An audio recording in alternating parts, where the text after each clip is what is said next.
on la savait amoureuse, embarquée dans une drôle de vie ou encore n'avoir besoin de personne grâce à ses chansons. Libération lui consacre un portrait ce jeudi 16 février, à 73 ans, Véronique Sanson s'apprête à remonter sur scène au Dôme de Paris du 22 au 24 mars prochain dans le cadre de la réédition de son second album studio, De l'autre côté de mon rêve. Ce n'est pas de disque d'or ni de trophée dont souhaite parler la chanteuse avec nos confrères qu'elle reçoit à son domicile, mais plutôt de ses débuts à la fin des années 60. À l'époque, on la présente comme une auteure, compositrice interprète jouant du piano et chantant avec un vibrato qui ne laisse personne indifférent. Un concentré de talent qui a brûlé la chandelle par les deux bouts. Malgré sa silhouette frêle, Véronique Sanson ne peut se passer de la cigarette, fumant ainsi un paquet par jour. Consommation en hausse, précise Libération.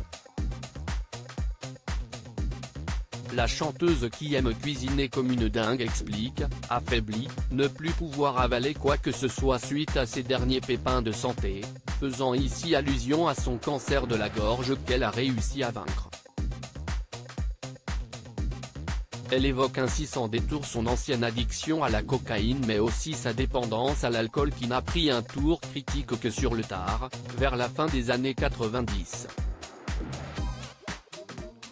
Tout va bien, certifie néanmoins Véronique Sanson, rappelant sur un ton limite badin la longue liste de maladies dont elle est revenue depuis l'adolescence, méningite lymphocytaire, fracture, dépression mélancolique et autres cancers du sein ou de la gorge, provoquant aussi bien vertige que perte de mémoire et altération du goût.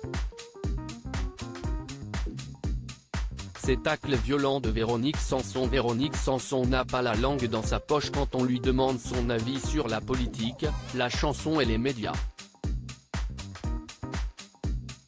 Claude François, un type odieux. Cyril Hanouna, un imbécile. Coupable à ses yeux, très vif, d'abêtir les masses.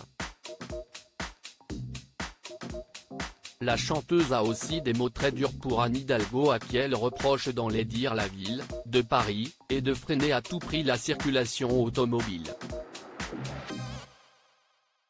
Son dernier regret ? Avoir donné sa voix à Emmanuel Macron, selon elle candidat crédible devenu président peu convaincant, mauvais orateur, manquant d'idéal et de conviction. Véronique Sanson avait déjà taclé le chef de l'État dans un entretien accordé à Femme Actuelle en 2021, « Je n'ai rien contre lui personnellement, mais je trouve qu'il n'apporte rien du tout à notre pays. Le seul et dernier qui avait un idéal, c'était De Gaulle. Je sais qu'il a fait des trucs pas bien, mais il ne pensait qu'à son pays. Il voulait la grandeur de la France.